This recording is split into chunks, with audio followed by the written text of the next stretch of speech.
What's up guys? So magandang hapon. So ito na naman ang lingkod sa Kuya Ben. So as usual, trabaho-bahay lang tayo. So ngayon, papasok na naman tayo ulit sa ating trabaho. Yan. So hirap mga pag-upload guys kasi nag-uulan.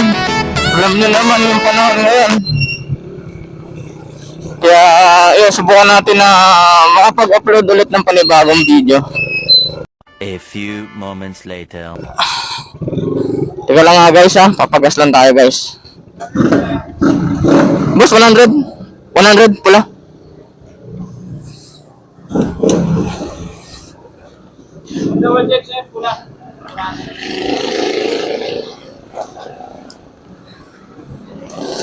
Pagas muna tayo guys, pagas.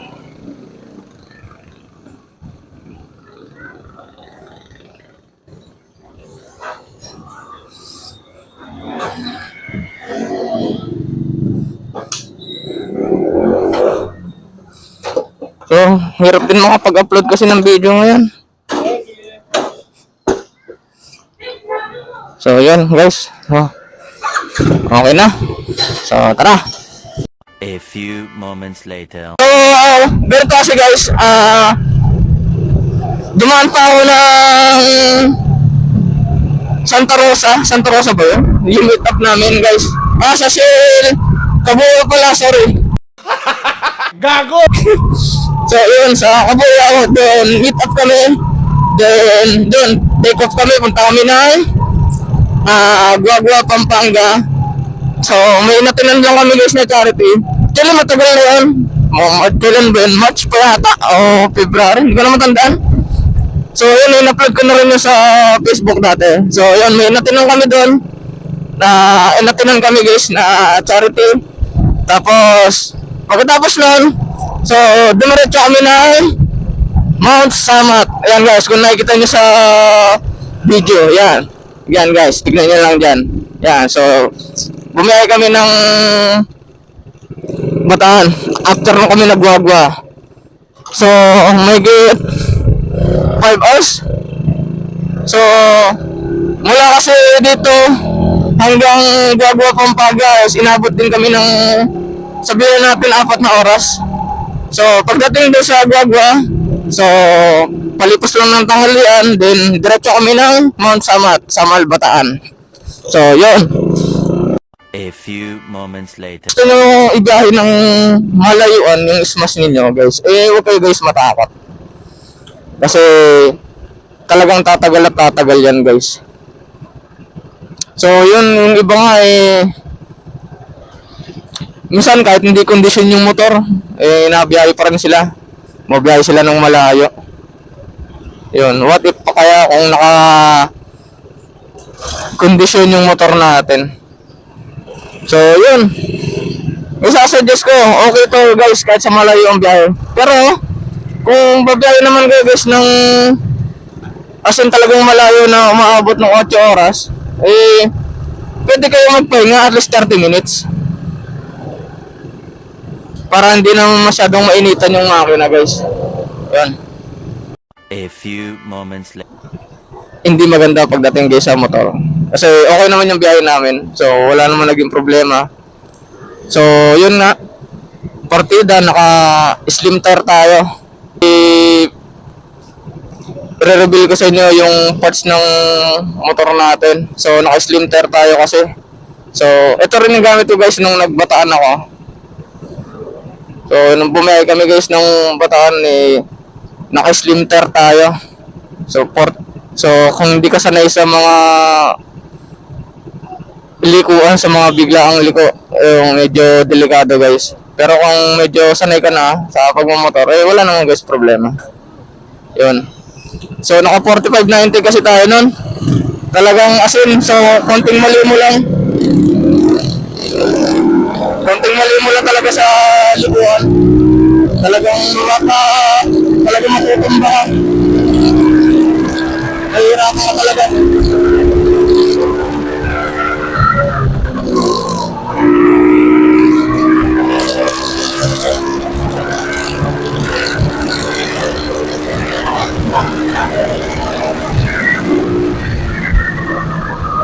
Sarap mag-wheel dito guys. No? Nung kamote ka.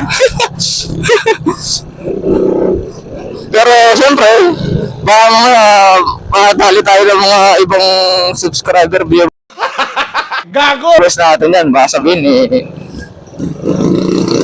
influensyahan ko pa sila. Yan guys.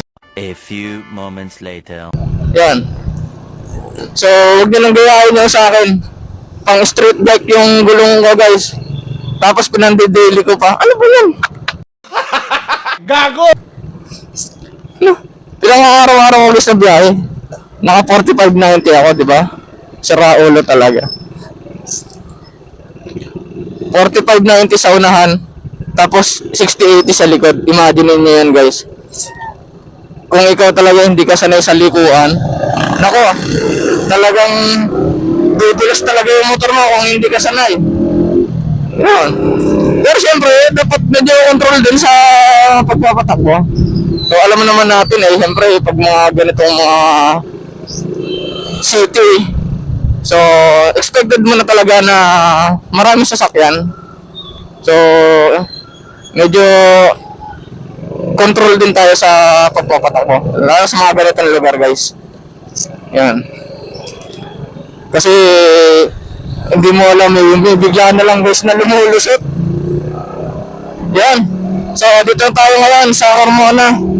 So papasok tayo ngayon ng Binyan. So noong nakaraan kasi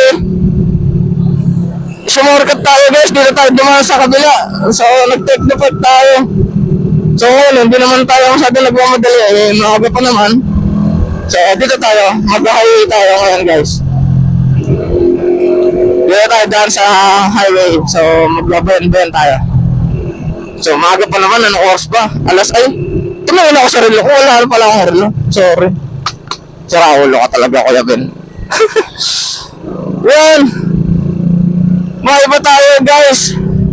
Sana nga tuloy na mawala yung bagyong Karina. So grabe, kawawa yung mga ibang napanood ko sa talagang inanod, meron pang inanod na bahay. So nun, sa may bandang yata yun guys ha?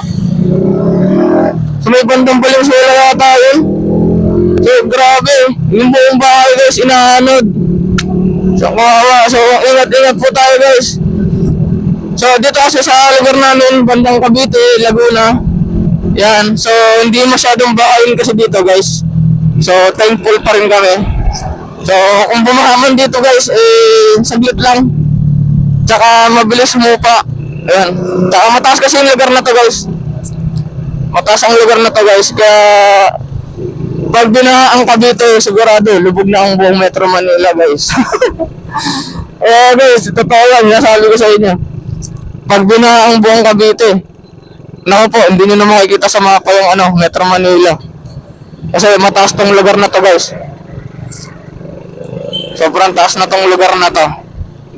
So ingat-ingat po tayo, ingat-ingat sa mga babiyahe. Kaya kung alam nyo guys na mataas na ang tubig tapos nakamotor kayo guys, unahin nyo guys yung safety ninyo. So huwag nyo nang ipilit guys, kasi kayo din na magkakaproblema. Hindi uso dyan guys yung palakasan guys ng loob. Kasi pag ikaw ang natalo, ka. So may iba nga may nakita pa ako, pinilit po talaga, sniper yata, sniper. So may banda sa Metro Manila guys, alam naman niya na malalim na yung hupa ng tubig. Nilusong pa rin niya. Hindi nangyari? Yun, direct. Sigurado, overhaul yun guys, malala. Kaya medyo dapat tayo, medyo pasensyoso tayo. Kung alam naman natin na hindi naman natin kakayanin talaga, huwag na natin ipilit. So, yun. Lagi nyo lang guys, kondisyon. Kung alam nyo babiyahe kayo guys na malayo, so magdala kayo ng extra langis para sa change oil. Yan. Ganyan lang naman ang sikreto guys. So wala sa brand dyan. So wala tayong kinukompare na brand ng motor. So, kahit mapa-China bike man yan o kahit anong Japanese brand. So, guys, parehas lang yan. As long as nakakondisyon yung motor ninyo. So, wala guys magiging problema. Nice. Kung alam nyo malayo ang biyahe, yun, magdala na guys ng extra langis para in case na mahaba ang biyahe, madali kayo makakapag-change oil. Nice. Tapos nga pala guys, kung alam nyo kung babiyahe kayo ng malayo, and hindi naman tumitirik ang motor ninyo basta-basta sa traffic, yun guys, katulad nito, yung alam nyo naman na hindi naman titirik yung motor ninyo sa mga stoplight, huwag nyo na lang ipa-tune up. Suggest ko sa inyo yan guys, huwag nyo ipapa-tune up yung motor ninyo nang basta-basta. Maliban na lang guys kung may mga naririnig na kayong kakaiba sa bandang cylinder head. Sa cylinder head, yung medyo, alam nyo yun, yung parang may kumakatok. Yung kala mo parang may nag-uuntugan na bakal guys. Yan. So, doon, expected nyo na kailangan talaga ipa-tune up. Pero as long as wala naman kayo naririnig na kakaiba, kung alam nyo naman guys na araw-araw nyo ginagamit yung motor ninyo, tapos wala naman kayo naririnig na kakaiba, huwag nyo na ipa-tune up. A few moments later. Okay na yung change oil. Tapos, check lang kayo guys ng sprocket set ninyo, kung baka matalim na. Ang yung mga kadena guys, baka maluwag. So yun teka lang guys, may nispatan tayo guys, isang RG. So yun, isang tropa din natin yan guys. Shoutout dito kay kuya. Ayun! Yun, tropa natin yan guys, may nakita tayo isang RG. So yun, shoutout po sa inyo.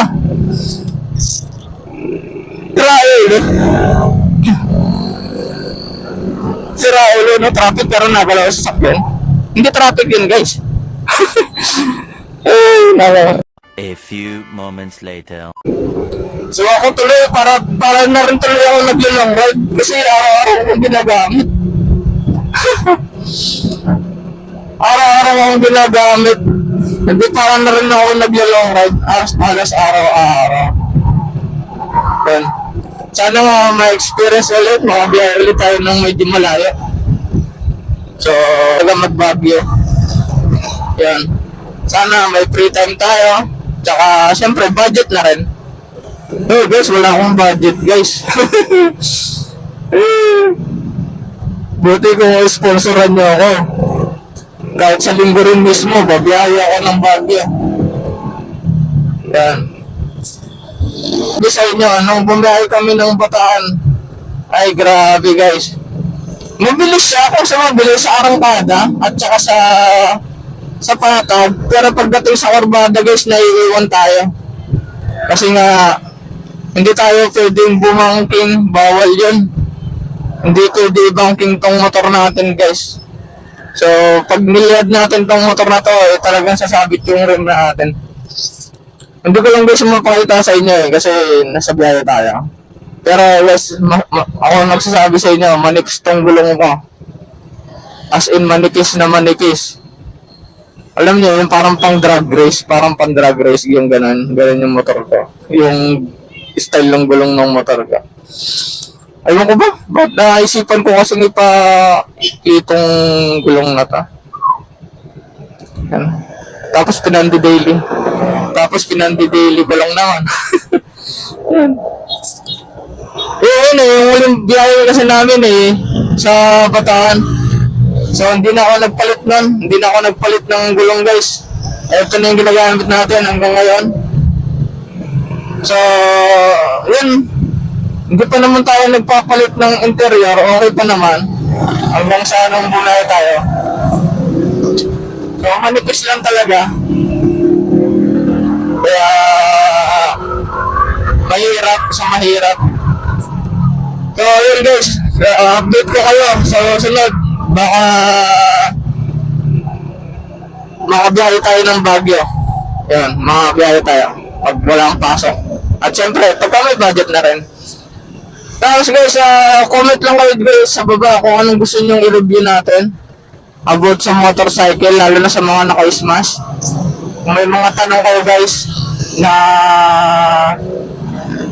tanong na hindi nyo kaya sagutin, baka masagot natin yun guys. Comment lang kayo sa comment section para masagot natin. Yun guys, so paano ba yan? Hanggang dito na lang ang inyong Kuya Ben. So mahabang traffic na naman to guys eh.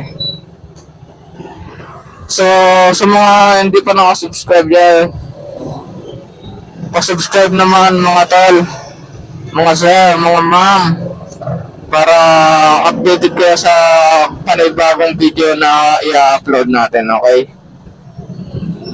So this is your Kuya Ben. Peace out. So bye bye.